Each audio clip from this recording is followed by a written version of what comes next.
Өөрөөр өөрсдөө танилцуулах байна. За эхлээд энэ танилцуулъя. Намайг Мишель гэдэг.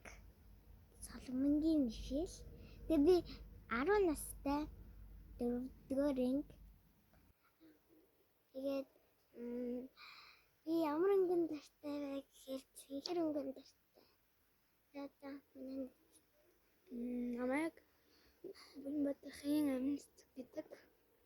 Би 4-р анги 11 настай 11 нас хүрнэ. Би шар өнгөн дуртай. Би 2 сар 26 онд төрсөн. За тэгээд би бас нөгөө энэ 10 сарын 14-нд төрсөн. Битүүрийн хоч бол намайг Эмэ гэдэг. намайг тэгэл Мишка.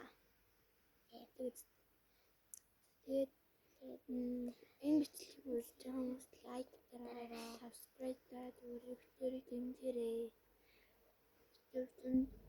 зөндөө 10 лайк хүрэх бол дараагийн бичлэгээр та тэгээд коммент дээр бас юм хамгийн их лайк авсан асуултанд нь хариулна. Тийм учраас та нар гоё юу хэлээд өгөөс фоллоу зүрхээ дараарай. дараад өгөөрэй. Баярлалаа.